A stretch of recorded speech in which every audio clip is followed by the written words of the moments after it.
Hi, my name is Suzanne Asherson and welcome to Ask an OT.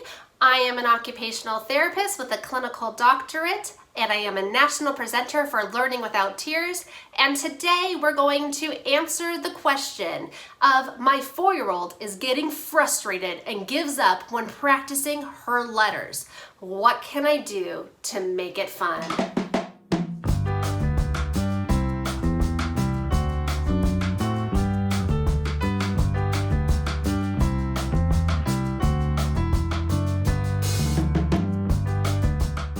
Well, that is a great question for the perfect company. Why? What is our name? It's Learning Without Tears. Without tears. That means it's going to be fun. We are developmental, hands-on, multi-sensory, and fun. Let's talk about how we could help your 4-year-olds. First of all, I want you to know that when we're practicing handwriting with children, you don't want to do it any longer than 10 to 15 minutes. That's it. And you don't want it to be boring or rote practice where we give a child a handwriting paper, a worksheet, and we ask them to copy the letter and copy it again and again and again because that's boring. We want to make it fun and intriguing and memorable to the child. So let's talk about some different ways that we can work with a 4-year-old. I'm going to show you some ideas that come from our Get Set for School curriculum and our manipulatives. And I also want to share some ideas that you can do at home easily on your own. So first, let's talk about our roll-a-dough letters, okay? So roll-a-dough letters comes with some dough and this blue tray with laminated letter cards.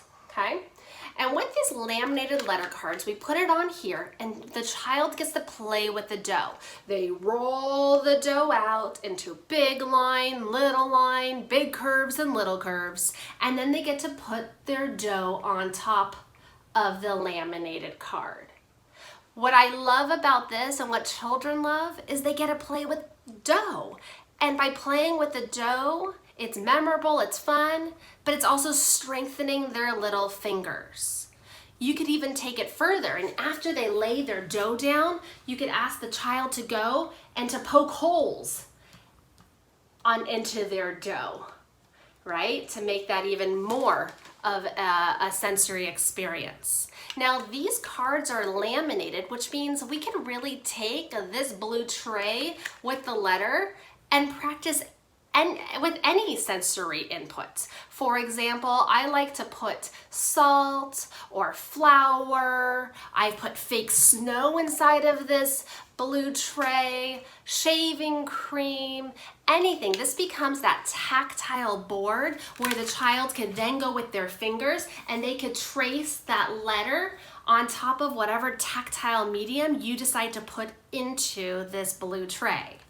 Now, another thing that I like to do is once the child knows what their letters look like, from here, I've taken clay before and I put clay all throughout the back of this, and then I give children like a golf tee or something small, and they're able to drag that golf tee on top of that clay tray to make their letters. So that's roll-a-dough. Let's talk about some other fun ideas to help children.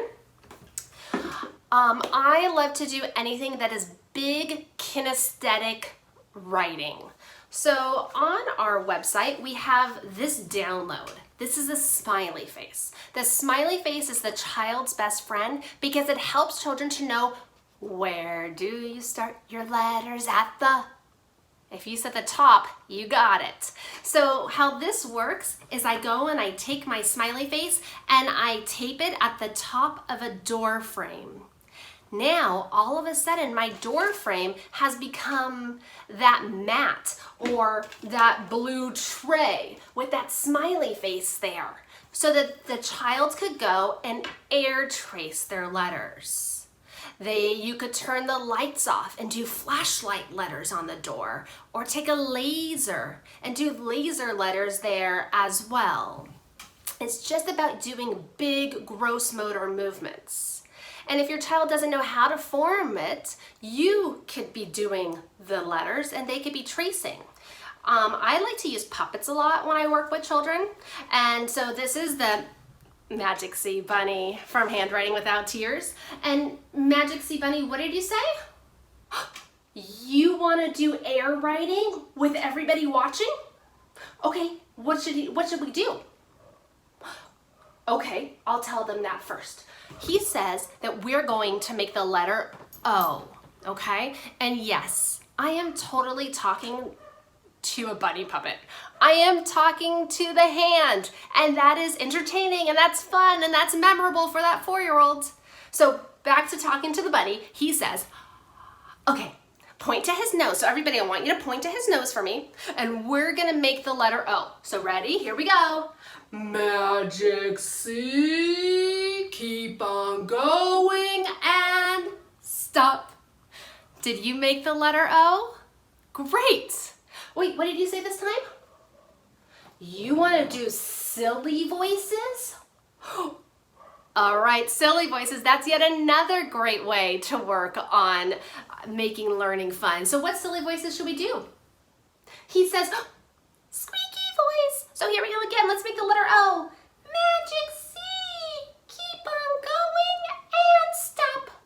Can you think of other silly voices you could use as your air writing letters? You could talk like a robot. An opera voice. Oh, you want to bark like a dog? My dog said let's bark. So you can even bark like a dog. Make a magic C. Ruff, ruff, ruff, ruff, ruff, ruff, ruff. Keep on going. Ruff, ruff, ruff, ruff, ruff, and stop. That was not planned.